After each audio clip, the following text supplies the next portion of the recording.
Hmm. Question is saying, give a test to distinguish between N-methylethanamine, N-dimethylethanamine and दो दे रखे हैं, ठीक है ना। तो हमें दो टेस्ट ट्यूब है, सपोज हम तीन टेस्ट ट्यूब बना लेते हैं।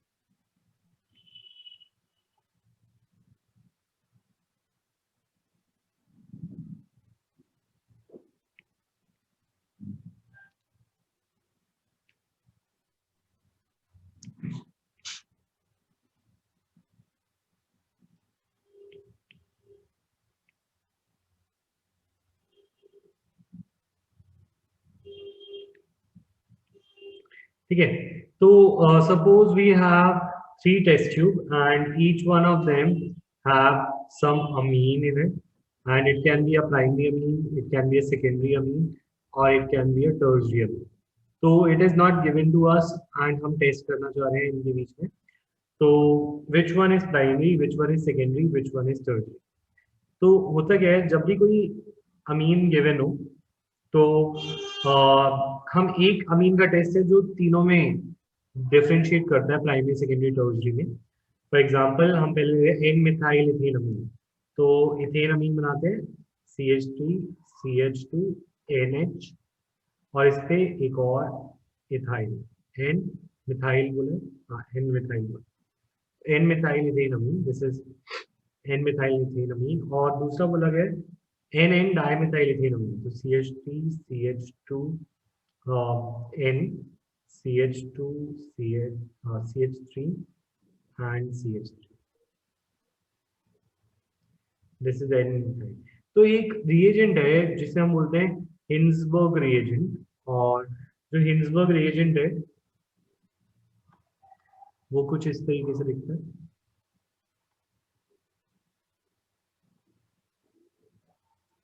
Also known as benzene sulphonyl chloride.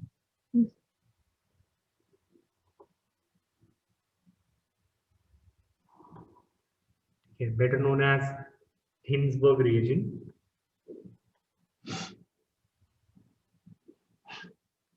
So what we'll do is we will add Hinsberg reagent to any amine that you want to test is primary, secondary or tertiary.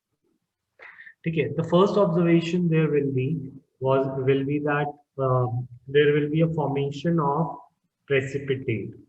कुछ cases में there will be formation of precipitate, और हो सकता है किसी case में precipitate ना बने। So the one that does not give precipitate with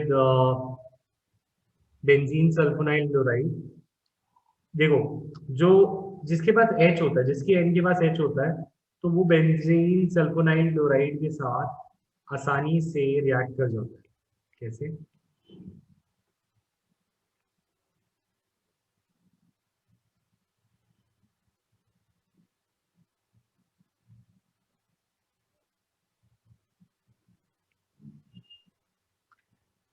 H और Cl रिमूव हो जाता है,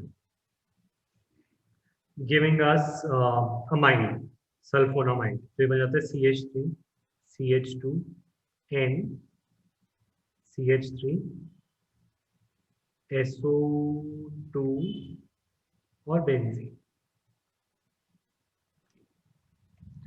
तो यहाँ पर ये हमारा बन गया एन इथाइल, एन पे इथाइल है, और सॉरी एन पे मिथाइल,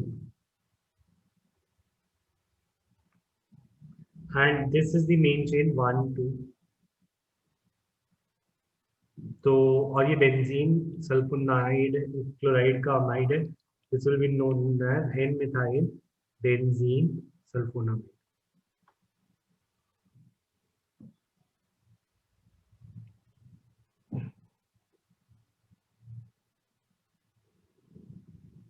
ठीक है, और ये इतना बड़ा होता है कि ये प्रेसिपिटेट फॉर्म करता है। तो अगर ये सेकेंडरी अमीन था, this was our secondary amine. अगर ये टर्शियरी अमीन के साथ रिएक्ट करे, अगर सपोज ये टर्शियरी अमीन के साथ रिएक्ट करे, तो ये रिएक्शन अकर ही नहीं करेगी। क्यों?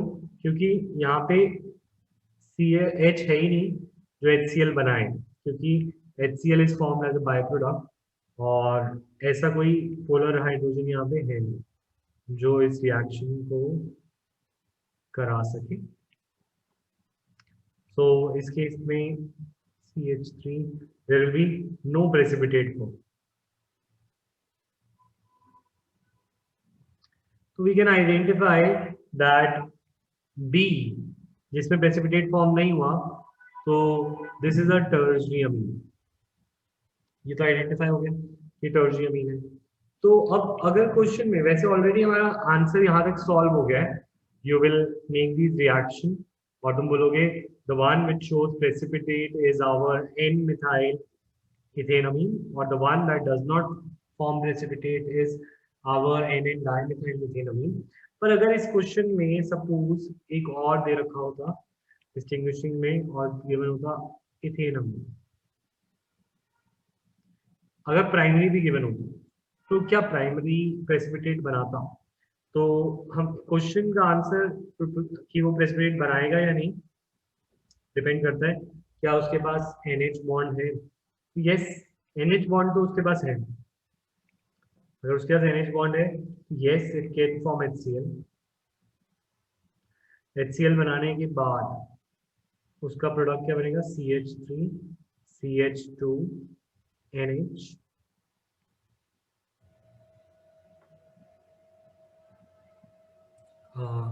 SO2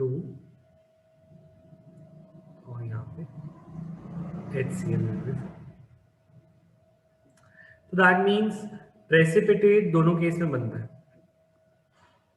प्राइमरी के केस में भी और सेकेंडरी के केस में भी। तो अगर हमें प्राइमरी और सेकेंडरी में आइडेंटिफाई करना है तो what we have devised is another चीज जो हम यूज करते हैं, that is we add alkali NaOH। इसमें भी हम ऐड कर रहे हैं NaOH। तो किसी एक में जो NaOH है वो हो जाएगा डिसॉल्व, जो प्रेसिपिटेट है वो डिसॉल्व हो जाएगा। तो प्रेसिपिटेट उसमें डिसॉल्व होगा जिसके अंदर एसिडिक हाइड्रोजन है। तो हमने NaOH डाला, इसमें NaOH डाला और इसमें भी NaOH डाला, एल्कली डाली, तो जिसमें प्रेसिपिटेट डिसॉल्व कर गया वो प्राइमरी है, that is this one is primary, क्योंकि इसमें प्रेसिपिटेट बनने के बाद डिसॉल्व हो गया। This one is primary.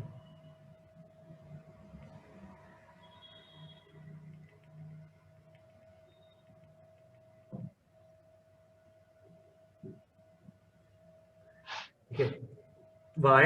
Because of acidic hydrogen. ये जो NH के साथ एक हाइड्रोजन बचा था, दिस इज एसिडिक हाइड्रोजन, और ये एसिडिक हाइड्रोजन एल्कली के साथ रिएक्ट करके डिसॉल्व करता है। बट सिंस टर्शरी में वो एसिडिक हाइड्रोजन नहीं है तो वो एल्कली के साथ रिएक्ट भी नहीं करता, तो इसमें हम बोलते हैं प्रेसिपिटेट डज नॉट डिसॉल्व। तो we can distinguish between primary, secondary and tertiary. Tertiary में तो प्रेसिपिटेट ही नहीं बनता, टर्शरी में तो प्रेसिपिटेट ही नहीं बनता। इसमें प्रेसिपिटेट बनता है बट NaOH डालने पे डिसॉल्व कर जाता है, और इसमें precipitate does not dissolve due to lack of acidic hydrogen. तो यहाँ पे हमसे सिर्फ 2 केसेस पूछे थे, बट तीसरा मैंने बता दिया सो दैट सैंपल पेपर से कहीं रिलेटेड क्वेश्चन हमारा बोर्ड में ना आ जाए। ठीक है, क्लियर है? Yes. Alright.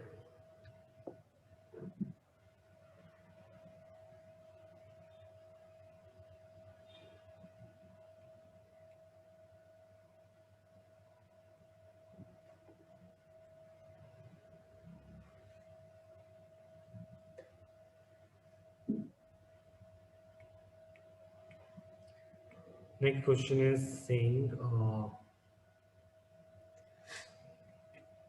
write the reaction of catalytic reduction of nitrobenzene followed by reaction of the products who form with bromine water.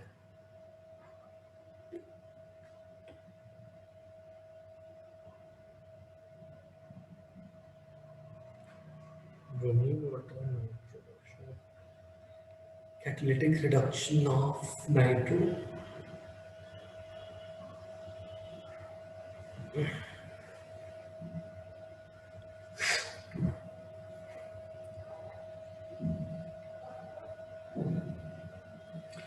अच्छा, क्वेश्चन कह रहा है कि do the catalytic reduction of nitrobenzene. तो नाइट्रोबेंजीन की रिडक्शन तो हमें आती है,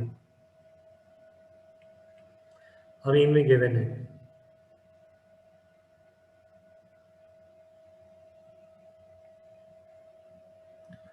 ठीक है, nitrobenzene will get reduced to in presence of SN plus HCl। ठीक है, या तो SnHCl के साथ इट फॉर्म्स एनिलीन।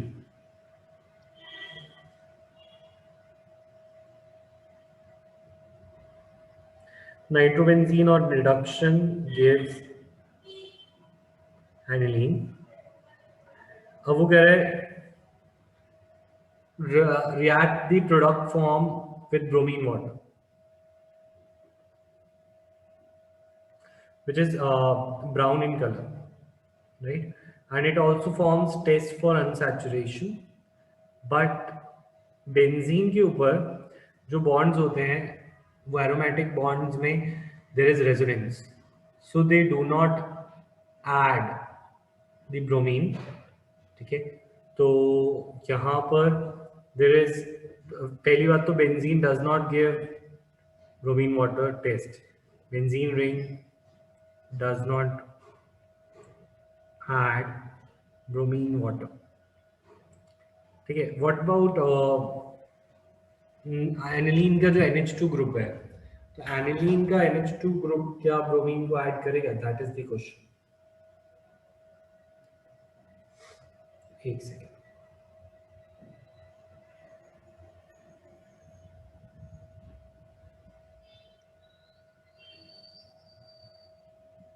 ठीक है, तो एक ब्रोमिनेशन, अच्छा ब्रोमीन ऐसे ऐड नहीं होता। अगर तुम्हें याद हो कि ब्रोमीन की रिंग नहीं देती, but NH2 is an activating group. NH2 activating group होता है, और एक्टिवेटिंग ग्रुप इलेक्ट्रोफिलिक सब्स्टिट्यूशन कराता है even in the presence of lowest acid. तो एक्टिवेटिंग ग्रुप क्यों होता है? क्योंकि इसके अंदर ये इलेक्ट्रॉन डोनेटिंग ग्रुप है। तो जैसे फिनॉल में ब्रोमीन वाटर ऐड हो जाता है, वैसे ही NH2 में ब्रोमीन वाटर ऐड हो जाता है ऑन 2,4,6 ट्राई ब्रोमो एनिलीन देता है, जैसे अल्कोहल में होता है, due to activating nature of amino group.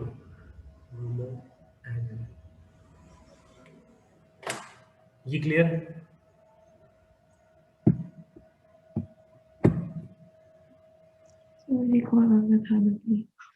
देखो देखो क्वेश्चन क्या था, पहले नाइट्रो को रिड्यूस करो। नाइट्रो को रिड्यूस करते हैं तो वी गेट एनिलीन। ये हमारी रिएक्शन गिवन है, मीन्स का शायद फर्स्ट प्रिपरेशन है, रिडक्शन ऑफ नाइट्रो, है ना। तो रिडक्शन ऑफ नाइट्रो में 10 और HCl को यूज करके H2 गैस रिलीज होती है, और जो H2 गैस है वो O2 को NH2 में कन्वर्ट कर देती है। अब जब एनिलीन बन गया हमारे पास, तो एनिलीन बनने के बाद अगर हम ब्रोमीन वाटर को ऐड करते हैं, तो ब्रोमीन वाटर बेंजीन पर ऐड तो नहीं होते वो एल्कीन की तरह, क्योंकि एल्कीन में तो ब्रोमीन वाटर ऐसे ऐड होता था, जैसे तुम्हें याद हो, अगर एल्कीन में हम ब्रोमीन वाटर ऐड करते तो डबल बॉन्ड तोड़ के ऐड होता, ठीक है, और डबल बॉन्ड तोड़ के वो डीकलराइज करता था। But it does not occur in the aromatic ring structure, वो एरोमेटिक में अकर नहीं करता। इनफैक्ट अगर ब्रोमीन ऐड किया जाता है बेंजीन में, तो it does not show addition, it shows electrophilic substitution. Electrophilic substitution होता है कि Br plus attacks the benzene ring, क्योंकि बेंजीन पे इलेक्ट्रॉन ज्यादा होते हैं, और Br प्लस जो इससे निकलता है दैट अटैक्स द इलेक्ट्रोफाइल। अब ये वैसे तो ऑर्थो पैरा डायरेक्टिंग है, तो एक ऑर्थो पे आना चाहिए था, एक पैरा पे, बट ऑर्थो पैरा दोनों पे आ जाता है, and it forms 2,4,6 tribromo aniline, because यहाँ पे जो Br ग्रुप है it is highly activating in nature. Activating का मतलब होता है, एक्टिवेटिंग ग्रुप वो होता है that increases the reactivity, increases the reactivity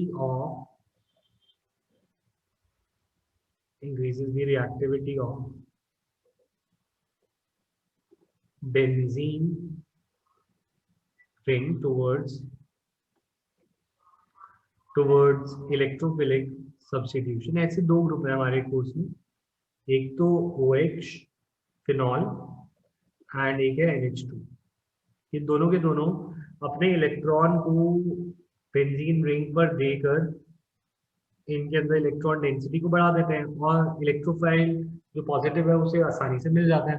तो it attacks not on one position but all the three positions. अगर हमें एक जगह पे करना है तो इसके लिए वी कैन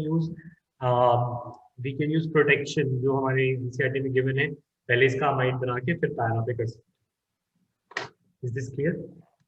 Yes. अच्छा,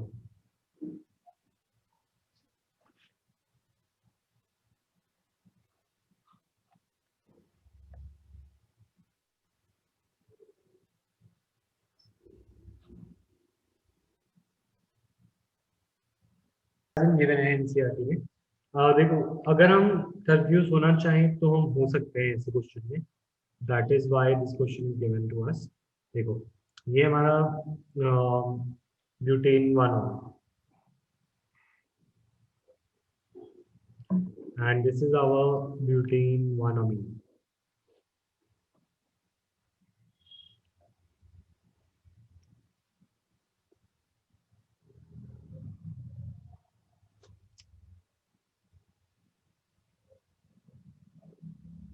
अच्छा, तो ब्यूटेन 1-ऑल और ब्यूटेन 1-अमीन में अगर मैं बोलूं कौन ज्यादा हाइड्रोजन बॉन्ड बना सकता, which can form more hydrogen bonds, और obviously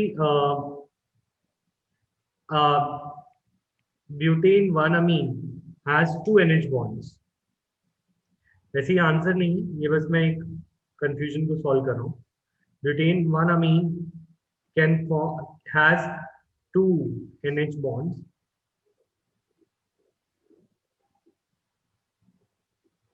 So it can form more extensive hydrogen bond. They can form more hydrogen bonds with water. ठीक है, इसके पास 2 NH बॉन्ड्स हैं, जो NH, FH, OH और NH बॉन्ड, जो ये एक एलिजिबिलिटी है. This is the eligibility criteria. जैसे तुम स्कूल में जाते हो तो एडमिशन का एलिजिबिलिटी क्राइटेरिया होता है, कॉलेज में एलिजिबिलिटी का क्राइटेरिया होता है. तो इसी तरीके से हाइड्रोजन बॉन्ड का जो कॉलेज है, हाइड्रोजन बॉन्ड बनाने का जो पैरामीटर है उसकी एलिजिबिलिटी है that compounds to should have FH, OH and NH bonds. तो अगर किसी कंपाउंड को हाइड्रोजन बॉन्ड बनाना है, ठीक है, they have to form hydrogen bonds. तो उनको ये एलिजिबिलिटी को मीट करना होता है और ये एलिजिबिलिटी है FH, OH और NH होना.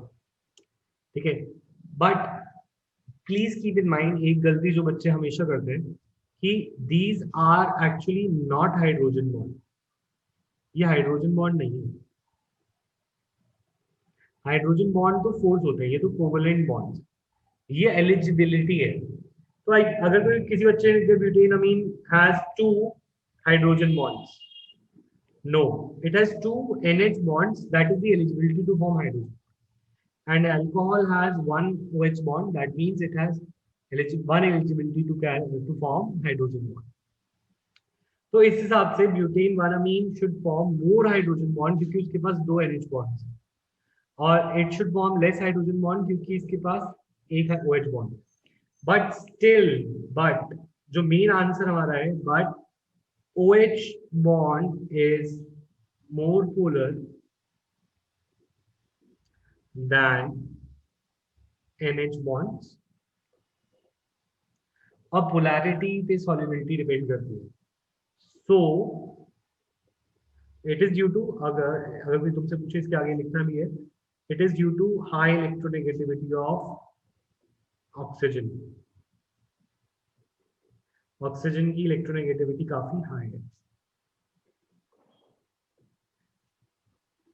तो even if amine can form more hydrogen bonds, still butane 1-ol is more soluble than butane 1-amine.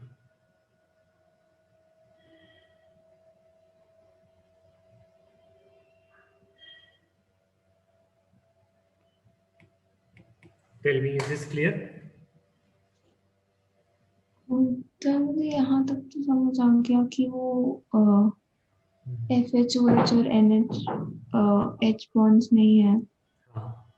तो ये कह रहे थे कि ब्यूटेन, मैं पहले ये जो पॉइंट है, इस पॉइंट को तुम स्किप भी कर सकते हो. मैं ये कहना चाह रहा था कि बुक ने, जब तुम इस पैराग्राफ को पढ़ोगे तो उसने बता रखा है कि ब्यूटेन 1-amine के पास 2 NH बॉन्ड है, तो वो ज्यादा हाइड्रोजन बॉन्ड बना सकता है अल्कोहल के कंपैरिजन में. बट जो अल्कोहल के बॉन्ड्स है, OH बॉन्ड, वो ज्यादा पोलर है, तो वो ज्यादा स्ट्रॉन्गर हाइड्रोजन बॉन्ड बनाता है एज कंपेयर टू अमीन. यानी कि अमीन का 2 बॉन्ड बनाना काम का नहीं है, अल्कोहल का 1 बॉन्ड स्ट्रॉन्ग हाइड्रोजन बॉन्ड बनाना ज्यादा काम का है एज कंपेयर टू अमीन के 2 NH बॉन्ड्स की वजह से जो हाइड्रोजन बॉन्ड बनेंगे. तो that is why butane 1-ol due to high polarity of OH bond is more soluble in water. क्योंकि पानी के साथ जब इन दोनों को डिसॉल्व होना है, तो पानी के साथ हम देखेंगे कि पानी के साथ स्ट्रॉन्गर हाइड्रोजन बॉन्ड कौन बनाता है. और पानी के साथ जो अल्कोहल के बॉन्ड्स होते हैं, they are formed more stronger. जो वाटर के साथ हाइड्रोजन बॉन्ड बनेंगे वो ज़्यादा स्ट्रॉन्ग बनेंगे due to high polarity of OH bond. OH bond ज़्यादा पोलर है, यानी कि इसका O ज़्यादा नेगेटिव और H ज़्यादा पॉजिटिव. और वाटर में भी नेगेटिव, पॉजिटिव और नेगेटिव बॉन्ड्स हैं. तो इनके बीच में ये जो हाइड्रोजन बॉन्ड बनेगा ये ज़्यादा स्ट्रॉन्ग होता है इन केस ऑफ अल्कोहल. क्यों? क्योंकि ऑक्सीजन उसका ज़्यादा इलेक्ट्रोनेगेटिव है, तो oxygen being more electronegative is able to form stronger hydrogen bond in case of alcohol.